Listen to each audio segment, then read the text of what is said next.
Today I have two different ways to create die cut flowers, and you're going to get a unique look every single time. Hello and welcome back to another Take Two with Therese at Altenew, and by request I have a card that I made recently. I'm recreating it using these alcohol inks and using the Crafter Flower Magnolia. Now we'll link the card that I made in the description below so you can see which one I'm talking about.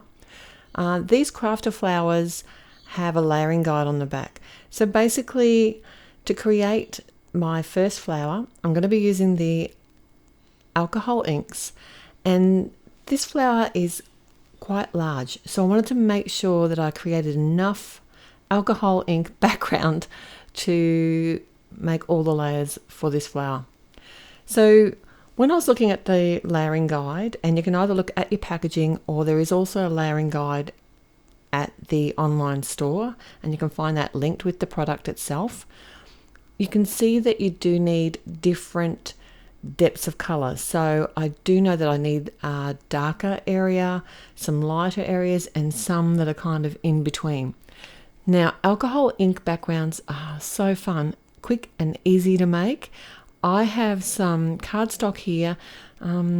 This is not Yupo paper. You can use Yupo paper, but this is a very similar product, but it actually die cuts really well. I do have a problem die cutting Yupo paper. It doesn't like my machine, but you may have a cardstock that'll work really well for you.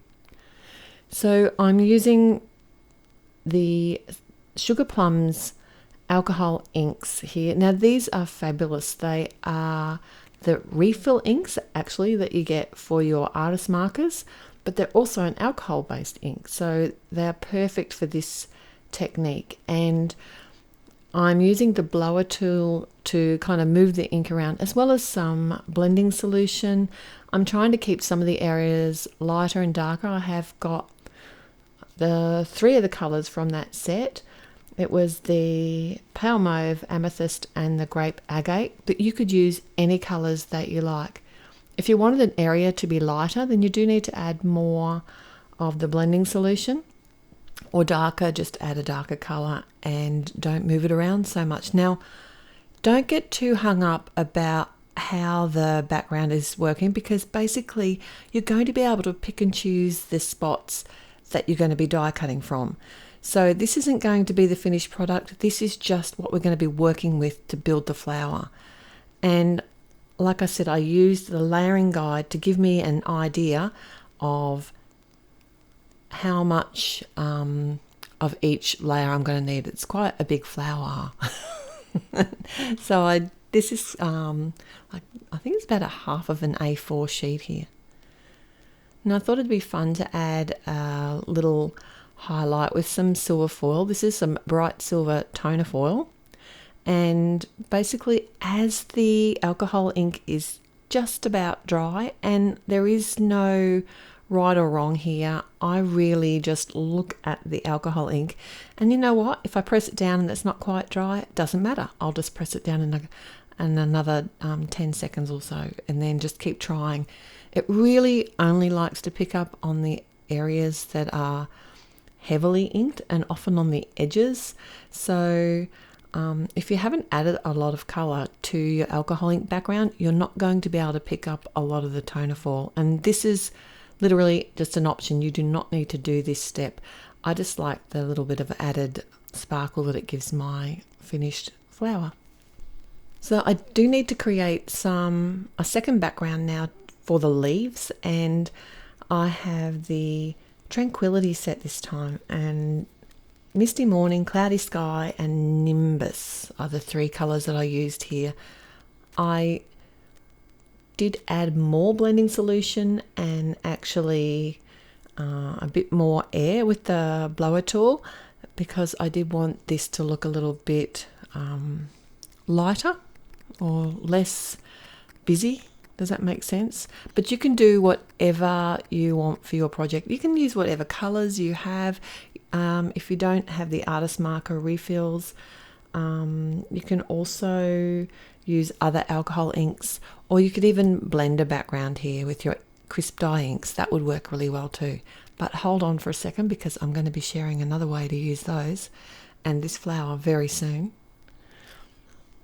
Alright, so my panel doesn't take very long to dry, and what I'm doing here is looking at my layers on the layering guide and then kind of working out roughly where I think they'll need to go on my cardstock. So you can tell on the layering guide the die cuts that need to be in the darker portions as opposed to the die cuts that are on the lighter areas. And I did coordinate those, and I was pretty excited. It seemed to work out pretty well. And it looks like a hot mess when you're putting it all together, but don't be disheartened. It will be fine, I promise. Just follow the layering guide. Now, this particular cardstock that I used was the thinner version. I wish I had used the heavier weight or the 250-pound version, but I got around that by just adding a die cut white piece of cardstock behind the base of the flower, just to give it a little bit of stability. You can join your pieces however you like. If you prefer to use a liquid glue or a dotted adhesive, or even if you created them as a sticker sheet before you die cut them, that would work well too. Mostly I like dotted adhesive or liquid glue. Just is a little bit more forgiving for me. I can move the pieces around, and then once they dry or set, they'll be stuck permanently. And you can see this flower starting to build now because I'm putting those lighter layers on top. It's starting to get a little bit of shape. Still looks like a hot mess though. And I did use my tweezers on the finer portions of the flower here, just to make sure to help me line them up and not get glue on the rest of the alcohol inked die cuts. The world is your oyster here. You could come in with like some glitter glue, like a Stickles, and add that to the edge of the petals. I think that would look lovely too. You've got so many options. You could do different layers of colour as well, or different colours together. You can just have so much fun with this idea. And it's not hard. I'm just following the directions on the package like a jigsaw puzzle. Except for when it came to the leaves. I don't always put all the layers on my leaves, but you certainly could do that. I like less is best for me, and that way I've got like the busy look of my flower, and the leaves can just be more of a background piece. But it is totally your personal choice. And I did cheat a little bit here. Instead of getting out the alcohol reinkers, I actually just grabbed my artist markers and did some direct to paper with the alcohol ink here and coloured them as well. And this is out of the same set. The whole thing, I think it's called Space Garden. It's a really pretty set. It's probably my all-time favourite set of 12 artist markers and refills. I think just by adding the centre of this flower, it really did turn it into a flower. Before that, it wasn't looking so flowery. So I'm going to keep my layout very simple. This is a side fold A2 card. I'm going to adhere a couple of leaves direct to the card base. And the sentiment here, I actually ended up cutting out the word celebrate from some leftover alcohol inked background, and I really like the way that it sort of looks a bit ombre. And this is from the Sweet Sentiments die set. So it is a layering set, and I just had the base cut from some white cardstock and used just liquid glue to attach that. Then I could pop my flower up, and I also did have to pop some of the sentiment up because some of it sits on the side of the card and some directly onto the leaf, which is popped up. Okay, so say you didn't want to use alcohol inks, you could do a very similar look with a watercolor wash background or a smooshed ink background, but I'm going to show you another way of doing it here. And what I've done is I've die cut all of the pieces of the flower and the leaves that I'm going to be using just out of some white cardstock. I have some of the Altenew blending tools and the same colors of ink. These are the oval ink pads, but if you've got the little mini ink pads, they would work just as well. And basically I'm just adding ink direct to the die cut layers. And I am also being guided by the layering guide on the packaging as to which layers need to be either lighter and then getting darker towards the back.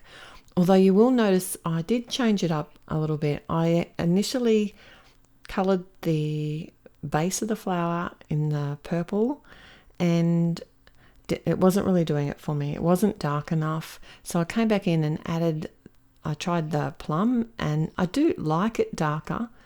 But then once I'd sort of started putting all my layers together, I actually preferred it with a white background. I don't know. Let me know what you think.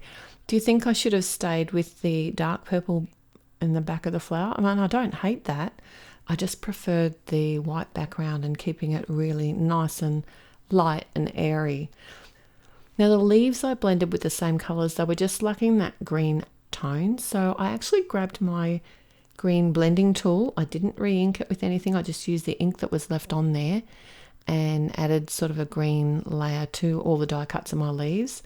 And I used just the detailed blending tool here to add the colour to the centre of the flower. So the main thing that I changed up about this particular card was I added a textured background.